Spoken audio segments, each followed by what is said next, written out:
అన్నపూర్ణ స్టూడియోలో ఏఎన్ఆర్ శత జయంతి ఉత్సవాలు ఘనంగా నిర్వహించారు. ఏఎన్ఆర్ విగ్రహావిష్కరణ కార్యక్రమం అట్టహాసంగా జరిగింది. ఇక అక్కినేని విగ్రహాన్ని మాజీ ఉపరాష్ట్రపతి వెంకయ్యనాయుడు ఆవిష్కరించారు. ఏఎన్ఆర్ శత జయంతి ఉత్సవాలకు పలువురు సినీ ప్రముఖులు సైతం హాజరయ్యారు.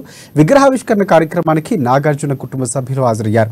ఈ కార్యక్రమానికి అల్లు అరవింద్, బ్రహ్మానందం, మురళీమోహన్, రామ్ చరణ్, మహేష్ బాబు, శ్రీకాంత్, జగపతి బాబు, రానా, విష్ణు, నాని, దిల్ రాజ్, సుబ్బిరామిరెడ్డి, డీజీపీ అంజనీ కుమార్ సహా ఇతర ప్రముఖులు హాజరయ్యారు. అనేక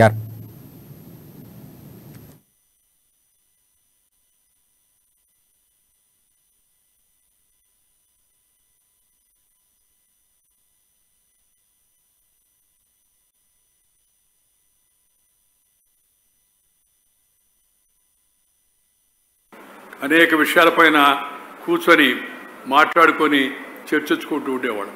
ఒకరి అభిప్రాయాలు ఒకరు తెలుసుకొని కలబోసుకొని వాటిలో ఉండే మంచి చెడ్డలను తర్కించుకొని ముందుకు వెళ్ళే అలవాటు ఉండేది.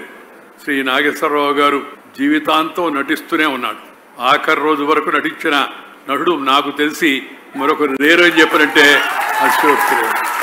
రెండవది, నట రంగంలో, సినిమా రంగంలో విలువలు పాటించినట్టు మహా వ్యక్తి శ్రీ అక్కినేని నాగేశ్వరరావు గారు.